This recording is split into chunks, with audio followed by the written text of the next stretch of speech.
Mike Pendleton here with SureDog.com and the On the Mic podcast. And today, talking to a man that I have not talked to in quite some time. We were just talking about it. And let me just say, before we get into his fight, man, what an honor it was covering you in 2025. From the very first interview we did, Alfie Davis, the Axeman, talking about the tournament, to watching you go and do all that you did. You did everything you set out to do. Sir, it was a great year. I know this year didn't start off the way you wanted, but I'm happy to be talking to you again. How are you? Yes, very good, my man. Very good. Yeah, it was a mad journey, man. I still remember that. Yeah, the interviews sort of. You guys do a great job because, like, you're sort of encapsulating in the interviews the whole journey. So like from the start, and then obviously winning that tournament. Yeah, it's been a mad ride. It absolutely has been. So let me ask you this, because you closed out the tournament format, right? And then obviously we know we had the fight in February with Usman to bring those belts together. I know it didn't go your way, but having closed out the tournament format and seeing the changes that the PFL has made, do you like that they went away from the tournament and it's a more traditional MMA based promotion with rankings and all of that? The short answer would be no. I mean, obviously, I'm quite biased because I won the tournament and it all went my way. So, but equally, I sort of grew up doing martial arts tournaments. I kickboxed in tournaments where you turn up and have like 5 fights in a day. And obviously, I grew up watching K1, World Maxes, and the Prides and the big tournaments. And I feel like they were just super exciting. And the fact that not any other promotions did tournaments like that, it was like, wow, we could be on to a winner. But then equally, on the other foot, I understand like from a promotional point, it was very hard. It was very tough on the athletes as well. I mean, things went my way that were quite lucky, really. I didn't have a major injury between fights. I was yeah decent enough to go within the 8 week period or the 10 week period between fights, whereas some fighters weren't that lucky, and that could definitely mess up a lot of people in the tournament. But yeah, I still like big fights. And to be fair, although I lost the fight against Usman, the build up to the fight was massive, and it was a massive fight in Dubai. A lot of people came out for it. So whereas the tournaments, they didn't quite get the coverage of that fight. Yeah, I do agree. I would say it was never a fault on the PFL of their own, right? I don't have to tell you, Alfie, combat sports fans, having them do math and figure all these things out and all this other stuff, it's not easy for the fans. You would think the tournament format was something they liked, but they just want rankings and best fight, the best. And I think we're going to have that. But I guess I will ask you this. Although the fight didn't go your way in February, going through all that you went through last year to win the tournament, you mentioned just the fanfare and the attention that this fight had. And it's not just because of Usman, Alfie. A lot of it was also because of you and the energy you brought. What did you learn about yourself winning the tournament last year, or did you just confirm everything you thought about and knew about yourself? No, no, I definitely gained confidence from doing it. To be honest, I think I sort of was very much a fighter that had imposter syndrome. I thought I had the skills. I knew I worked very hard for it, but I never beat anyone of like substance really until the tournament. I would say there wasn't anyone on my record where it was like, wow, they're good guys. Or like they're like former world champions. Whereas in the tournament, I beat two former world champions, and Brent Primus and Gadzi Rabadanov. And then I feel like I had the wild card with Collard, who's just a nightmare to fight. So I feel like those opponents there really, yeah, put confidence in me. Yeah, and you talked about the opponents you faced. The big one for me, obviously, the championship one for you was Gadzi Rabadanov. You and I had an interview with went a little viral about he was the run of the litter, but there is something to be said about facing that entire team. You did it back to back times. I guess the easiest question to ask you is, has your confidence grown even more despite not getting the victory? Because not everybody gets to a third round against Usman. You not only beat Gadzhi, you went to a point in a fight that not many get to. Is your confidence higher after facing them back to back times? Yeah, I wouldn't say because of the length of time. I'd more say of what happened in the fight. I feel like if you take away the exchange where he took me down, took my back, and choked me out, that what went on in the fight, and if you observe what actually went on, I think that he was winning the rounds, but he didn't damage me at all. I feel like I hit him with a real nice right overhand, which I would say was the most damaging shot of the fight. I also whiz kicks past his heads, whereas with Dale allowed it would have been a real knockout, and he had some real awkward like ways of getting away from them that helped him out. But I feel like I always said leading up to the fight that it was the later rounds where I would start to take over, and the fact that he got that choke, completely my fault. Um, I felt like I could have come in the later rounds, like even to the point of where like the grappling decisions, like I'll give you a bit of an insight really because I watched Paul Hughes fight Usman twice, and I watched Usman take his back and throw him up and down and just out wrestle him for the 10 rounds that happened. Obviously, Paul had some success in those fights, but it was like the grappling style was for me to try and turn and stand up. He's almost got better at doing that. And yeah, you're turning, giving your back to those that Dagestani system. It is the wrong idea. And I think I actually nullified a lot of his grappling. He didn't score any ground and pound on me. There was no sniff of any submissions until obviously that exchange. Now, in hindsight's 2020, but if we could take that exchange out where I had a sort of a brain blip and didn't stick to what I should have done and what I was practicing, I feel like the fight could have gone a different route. Yeah, no, I would love to see that fight get ran back. But let's talk about why we're here. Because Alfie Davis, I don't know if there's something in the universe, but when you fight, especially if it's stateside, well, I got to be there. And so June 27th, you are taking on Alexander Shabley. I will be there in San Diego. I cannot wait for this fight. Man, how excited are you to get back into the top and the upper echelon of your division, taking a guy like Shabley?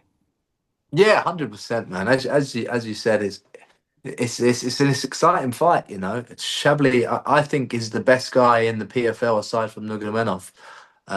Like skill set wise, like and what he's done really, like his Bellator run and if you look at his past fights before Nurmagomedov, like he was destined to be a champion. To be honest with you, so the fact that I've had a world title and he was sort of destined to be one, I think it's a real exciting fight. We both like to strike. Obviously, he beat me 5 years ago, but my skill set has evolved so much since then, and I think I'm going to pose so many more problems than that fight. And it will just be, I think it's going to be a lot of more exciting fight because of those reasons, because of the range I have to play and because of what's going to happen. I feel like it's going to be a real barn burner. And you mentioned the experience you guys have. Is it, Alfie, is it more of where you've grown as a fighter skill wise, or the maturity you've gone through as a fighter and as a man through your career from the first time you guys met into June 27th? I think it was both, to be honest. I think, as I said before, when I first fought him, I thought I had imposter syndrome, and I felt like I shouldn't have been in there with him. I wasn't confident at all, to be honest with you. Hence why I wasn't really exchanging well with him.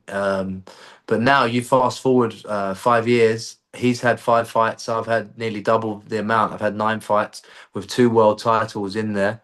Um, and my skill set has changed a lot. Before I was playing just a real rangy kicking game where I still do use that, but I'm good in all ranges now, I'm good at mid-range, clinch range, boxing. I'm very confident in my hands now, which I wasn't back then. And also he's been out, he's been out. He's not fought for 2 years. I won a world title in that time. I've had 4 fights. I think it's 5 fights now in that 2 year period where he's been out. Like he lost the fight to Nurmagomedov where he looked average, and then he got done for doping, where that's obviously a confidence issue there. If you have to dope to fight, you obviously got a confidence issue. So we're talking about how confident I'm going to be in the fight. I feel like I'm going to be the more confident one. I'm going to be the one with no ring rust. So I think that's going to play dividends when we start exchanging. I cannot wait. I want to wake up and be there tomorrow, and I'm sure you feel the same way. Now, when you get that name on the contract, you've complimented him and his skills and all that he's done. Is part of accepting and being so eager and excited. I know you'll fight anyone anytime. That's not the question here. But is it his skill set and who he has been throughout his career that makes you even more excited to say, I'm not taking anything but the absolute best challenges ahead of me? Yeah, that to be honest, if I was to be honest with you, I feel like there was more exciting fights on the card. I feel like Paul Hughes would have been more exciting. I feel like JJ Wilson would have been more exciting. But the competitor in me, and for me to look back on my career, I am fighting the best guy in the PFL. I know he's ranked number 4, but I think he is the best guy aside from Usman Nurmagomedov. Yeah, and I think he gave Usman Nurmagomedov a real good fight. Which, if you watch it back, although Usman won a unanimous decision, that was a really good fight, and I feel like Shabli could beat Usman also. I feel like Shabli he is one of the best lightweights in the division. So to look back on my career and this is the fight that has to happen for me to actually what I want out of fighting is for me to try and be the best in the world. And if I'm just going for exciting fights and not trying to be the best in the world, then I'll be unhappy later down the line. So when he came, and the fact that he's beaten me before, I've got a chance to avenge one of my losses. A few of my losses, I feel like. Listen, I've had a few losses where they could have gone my way, definitely, and I feel like I've been robbed in a few. But Shabli actually beat me. He's one of the guys that beat me, so I can avenge that loss. And there's only a certain amount of people that have done that in their career. Yeah, and one thing I love about talking to you, and especially after 2025, is on a personal level, when I get to see someone say something and then follow them as they go out and do it and make it come into reality. Now I just can't wait for every single fight you have moving forward because it's such a treat for me to see it all come to fruition. So first and foremost, with vengeance on the mind, what should fans expect on June 27th?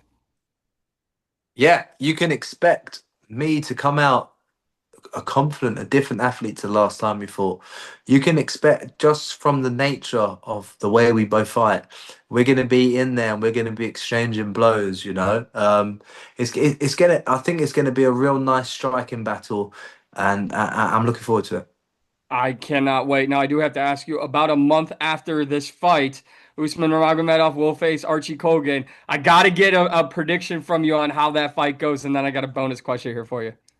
Yeah, I think Archie. I was saying Archie's got a real nice skill set. He's a lifelong grappler, and Usman's not a lifelong grappler.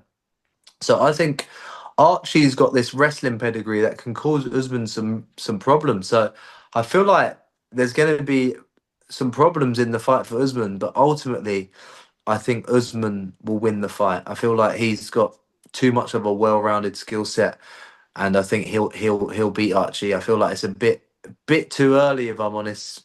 I know Archie's an older guy, but I think it's a bit too early for him to get the world title shot. If it was ideal for him, so I think Usman will win it. But I think it's going to be a tough fight. I don't think it's going to be an easy fight. To be honest, I think it's going to be a tough fight for Usman. I think he'll probably win it on a decision, but I think Archie's going to steal some of the rounds for sure. And you'll clearly be watching that fight with a heavy dose of interest. So I'll ask you this, Alfie, because you've never been one to not give me great quotes and great answers. But when I think about that fight and your fight, if you go and do everything you expect to do on June 27th, would you then expect to have such a good performance? Because Usman has said in interviews that this fight is the last on his PFL deal, and if the opponent and the money makes sense. So, do you have a message to Usman June 27th? Not only will you make sure that you're his next opponent, but that it all makes sense for him to re sign with the PFL and be your next opponent. Yeah, I mean, I'd love to.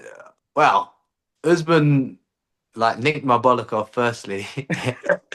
He did kick me in the nuts, and also there was a nut shot in the fight. I did say it, and also I wouldn't say he was lucky, but I would like to see the fight go again. So Usman, if I knock out Shabili and you just have a lucky decision against Kogan, I think there's not really anyone else in the division. You're gonna have to see me again, buddy. But then equally, if Kogan wins, then it's like, hi, number one contender, I'm here. Um, I'm ready to go, and I feel that's a great fight for me. But yeah, ultimately, I think what's going to happen is Usman's going to win. He's going to go to the UFC, and then the title's going to be vacant, and I'll be number one contender. So it will be me versus someone else. Well, all I got out of that, not only all your great answers, but Alfie Davis is going nowhere at the top of the division, and he is championship caliber. He proved it in 2025, back to prove it again in 2026. Alfie Davis, I've said this to you from the very first time we ever spoke. It's always an honor to talk to you. I have so much fun talking to you. I love covering your fights. You're one of the most entertaining guys to watch all fight week and then inside the smart cage. So thank you for the time, man, and I'm happy to reconnect in San Diego for your fight. Lovely. Thanks a lot, buddy. Thanks for the Thank, kind words. thank you. You take care, Mike. See you, buddy.